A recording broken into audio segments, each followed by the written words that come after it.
Next हमारे पास जो term है, हम लोग नेक्स्ट फैक्टर है जो जो नेक्स्ट मेथड है एक्सप्रेस करने का सॉल्यूट की कॉन्सेंट्रेशन या सॉल्वेंट की कॉन्सेंट्रेशन को सॉल्यूशंस के अंदर, वो हमारे पास नेक्स्ट मेथड जो है वो है हमारे पास मोल फ्रैक्शन। तो अब हम मोल फ्रैक्शन को लेंगे जी, मोल फ्रैक्शन को करेंगे कि किस तरह से मोल फ्रैक्शन को हम लोगों ने कैलकुलेट करना है। सबसे पहले मोल फ्रैक्शन को आप डिनोट किससे करते हो? एक्स से डिनोट करते हो। अगर आप एक्स ए की बात करते हो तो आपने मोल फ्रैक्शन कैलकुलेट करना है मोल फ्रैक्शन ऑफ सॉल्वेंट है, बिकॉज ए फैक्टर जो है हम सॉल्वेंट के लिए लेते हैं। और अगर आप एक्स बी कैलकुलेट करते हो तो एक्स बी हमारे पास क्या है? मोल फ्रैक्शन जो है वो किसका है? मोल फ्रैक्शन सॉल्यूट का है, मोल फ्रैक्शन ऑफ सॉल्यूट है। तो एक हमारे पास मोल फ्रैक्शन सॉल्वेंट का है, एक मोल फ्रैक्शन सॉल्यूट का है। X A mole fraction solvent का, X B mole fraction solute का। अब हम सबसे पहली बात एक्स ए की बात करते हैं। तो जैसे मोल फ्रैक्शन ऑफ सॉल्वेंट की बात करते हैं, तो जिसका भी आपने मोल फ्रैक्शन निकालना हो उसके आप नंबर ऑफ मोल्स को ऊपर लिखो, number of moles of solvent, और उसको ओवरऑल डिवाइड करो number of total number of moles of solution से। जैसे सॉल्यूशन में बाइनरी है तो दो ही कंपोनेंट है, सॉल्यूट और सॉल्वेंट, तो दोनों के आप नंबर ऑफ मोल्स को प्लस कर दो। तो mole fraction of solvent is equal to, जिसके आपने मोल फ्रैक्शन निकालना है उसी के ही नंबर ऑफ मोल्स आप ऊपर रखो और टोटल नंबर ऑफ मोल्स आप नीचे रखो।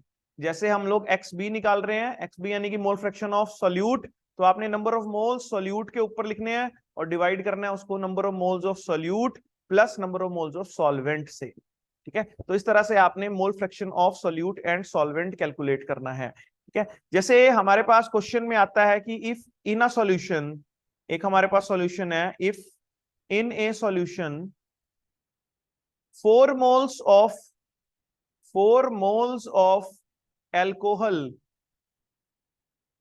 are present with 4 moles of alcohol are present with 6 moles of water। 4 mole alcohol 6 mole water के साथ प्रेजेंट है। कैलकुलेट करो, calculate the mole fraction of alcohol and mole fraction of water. आपने दोनों की मोल फ्रैक्शन कैलकुलेट करनी है। तो आपके पास नंबर ऑफ मोल्स गिवन है पहले से ही, तो आपने जैसे नंबर ऑफ मोल फ्रैक्शन आपने अल्कोहल की कैलकुलेट करनी है, तो आपने क्या करना है? नंबर ऑफ मोल्स अल्कोहल के ऊपर लिख रखने हैं। तो नंबर ऑफ मोल्स अल्कोहल के कितने हैं? 4। डिवाइड करना है उसको 4 प्लस 6 से। ठीक है, 4 प्लस 6 यानी कि टोटल नंबर ऑफ मोल्स, तो ये हमारे पास आंसर आ जाता है 0.4। दूसरा आपने कैलकुलेट करना है वाटर की मोल फ्रैक्शन, तो आप क्या करोगे? वाटर का नंबर ऑफ मोल्स ऊपर रखोगे, टोटल नंबर ऑफ मोल्स नीचे रखोगे, तो ये हमारे पास आ जाएगा 0.6। एक आपने इंपॉर्टेंट बात यहां पर समझनी है कि जब भी आप मोल फ्रैक्शन लिखते हो तो मोल फ्रैक्शन सॉल्यूट और सॉल्वेंट की, ठीक है, आप मोल फ्रैक्शन सॉल्यूट की और सॉल्वेंट की जब आप दोनों को प्लस करते हो तो that is always equal to 1। Mole fraction का जो सम होता है वो हमेशा 1 के इक्वल होता है, बिकॉज ये फैक्टर्स से बनता है, तो मोल फ्रैक्शन का जो सम है वो हमेशा 1 के इक्वल ही होता है। तो दैट इज वेरी इंपॉर्टेंट, तो ये आपने याद रखना है कि जितने भी मोल फ्रैक्शन होंगे, मोल फ्रैक्शन का जो सम होगा वो हमेशा 1 के इक्वल ही होगा। नेक्स्ट हम लोग इसमें ही, अगर हमारे पास नंबर ऑफ मोल्स गिवन ना हो और गिवन मास और मोलर मास हो, तब हमने कैसे कैलकुलेट करना है? जैसे हमने मोल फ्रैक्शन ऑफ सॉल्यूट लिया तो नंबर ऑफ मोल सॉल्यूट के ऊपर और total number of mole solutions के हमने नीचे लिए। अब number of moles of solute किसके बराबर है? सॉल्यूट के मोल्स कैसे कैलकुलेट करते हैं? Given mass of solute divided by molar mass of solute. Overall अगर हम इसको डिवाइड करेंगे, given mass of solvent divided by molar mass of solvent plus given mass of solute divided by molar mass of solute. ठीक है, मैंने यहां पर दो ही बाइनरी सॉल्यूशन लिया था, एक सॉल्यूट एक सॉल्वेंट लिया था। अगर सॉल्यूट या सॉल्वेंट ज्यादा हो, ठीक है, अगर बहुत सारे सॉल्यूट या सॉल्वेंट हो, तो यहाँ पर टोटल नंबर ऑफ मोल्स आप पूरे के पूरे सॉल्यूशंस के लिखोगे, यानी कि आप लोग ऐसे लिखोगे। फिर अगर मान लिया जाए NaNbNcNd तक है, तो आपने क्या लिखना है? Nb divided by Na plus Nb plus Nc plus Nd, total number of moles आप सॉल्यूशंस के लिखोगे। तो यहाँ पर आप, हम लोग तो बाइनरी सॉल्यूशंस की बात करें जिसमें 2 मोल्स होते हैं, यानी कि 2 कंपोनेंट्स होते हैं, तो दोनों कंपोनेंट्स के हमने सॉल्यूशंस हमने नीचे लिख लिए। तो बेसिकली मोल फ्रैक्शन क्या है? मोल फ्रैक्शन के लिए आपने जिसका भी मोल फ्रैक्शन कैलकुलेट करना है, आपने उसके नंबर ऑफ मोल्स ऊपर लेने हैं, number of moles of that component, उस कंपोनेंट के जिसका भी आप मोल फ्रैक्शन कैलकुलेट कर रहे हो। यहां पर अगर मैं लिख रहा हूं मोल फ्रैक्शन कंपोनेंट का, डिवाइड करते हैं हम उसको टोटल नंबर ऑफ मोल्स से डिवाइड करते हैं हम उसको, total number of moles of solution, total number of moles of solution से हम उसको डिवाइड करते हैं। ठीक है, हमने जो मोल फ्रैक्शन लिखना है कंपोनेंट का, वो कैसे लिखते हैं हम, total number of moles of that component divide कर दो उसको total number of moles of solution से। तो इस तरह से हम मोल फ्रैक्शन के को एक्सप्रेस करते हैं।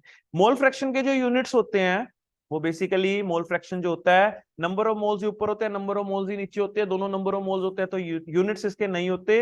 It is basically a unit less quantity. तो इसके कोई यूनिट्स नहीं होते, ये यूनिट लेस क्वांटिटी होती है।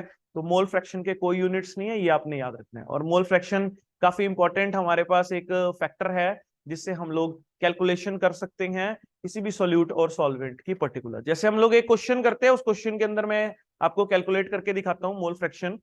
जैसे हमारे पास एक सिंपल सा क्वेश्चन है, calculate the mole fraction of, calculate the mole fraction of 20% ethylene glycol, 20% ethylene glycol in water solution. अब हमें इसके मोल फ्रैक्शन कैलकुलेट करने हैं। सबसे पहले आपको इसका आंसर में सबसे पहले क्या लिखना है, गिवन, आपको क्या गिवन है, आपको गिवन है 20% इथाइलिन ग्लाइकोल सॉल्यूशन।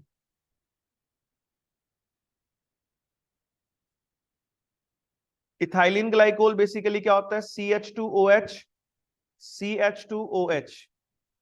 ये हमारे पास इसका फॉर्मूला अगर आप लिखो, इसका फॉर्मूला बनाओ, अगर आप ना मोलर मास बनाओ, तो ये बेसिकली क्या बनेगा हमारे पास, 24 कार्बन का, 16 16 32 ऑक्सीजन का, 2 2 4 5 और 1 6 6 वाटर का ना, हाइड्रोजन का। तो ये बेसिकली बनेगा 62, इसका मोलर मास बनेगा। ठीक है, 62 is molar mass of ethylene glycol. 20% का मतलब क्या है, 20 ग्राम इथाइलिन ग्लाइकोल है, और टोटल सॉल्यूशन कितना है, 100 ग्राम सॉल्यूशन है, जिसमें से वाटर कितना होगा, इसमें वाटर कितना होगा, अगर मैं वाटर के मास कैलकुलेट करूं तो वाटर होगा 100 माइनस 20, यानी कि 80 ग्राम वाटर होगा। अब मुझे मोल फ्रैक्शन निकालना है जी, तो मोल फ्रैक्शन इथाइलिन ग्लाइकोल का निकालना है, तो मैं इथाइलिन ग्लाइकोल का मोल फ्रैक्शन लिखता हूं। इथाइलिन ग्लाइकोल, मुझे number of moles ethylene glycol के ऊपर चाहिए, तो नंबर ऑफ मोल्स किसके बराबर है, given mass divided by molar mass. ये हमने ऊपर ले लिया। नीचे अब हमने मोलर मास लेना है, गिवन मास और मोलर मास लेना है सॉल्वेंट का, सॉल्वेंट यानी कि वाटर। गिवन मास सॉल्वेंट का कितना है 80, मोलर मास 18 प्लस दोबारा से 20/62, ये हम लोगों ने कैलकुलेट करना है। ठीक है, 20/62 डिवाइडेड बाय 80/18, और ये मेरे पास ऊपर आ जाएगा 0.322, और नीचे हमारे पास हो जाएगा ये 80/18, 4.44 प्लस 0.322। इसको हम सॉल्व करेंगे, ये बन जाएगा 0.322 डिवाइडेड बाय 4.766, 0.322 डिवाइडेड बाय 4.766, ये बन जाएगा जी हमारे पास 0.067। ये हमारे पास मोल फ्रैक्शन आएगा इथाइलिन ग्लाइकोल का। और यहीं से ही मैं बिना कैलकुलेट किए मोल फ्रैक्शन वाटर का भी कैलकुलेट कर सकता हूं। मुझे जस्ट 1 में से 0.067 को माइनस करना है, बिकॉज दोनों का जो सम होता है वो हमेशा 1 के इक्वल होता है। तो इस वजह से मुझे 1 में से जस्ट माइनस करना है 0.067, जो कि मेरे पास 0.933 आता है, और 0.933 जो है वो वाटर का मोल फ्रैक्शन हमारे पास हो जाएगा। तो इस तरह से हमने मोल फ्रैक्शन के क्वेश्चंस को करना है। Thank you very much.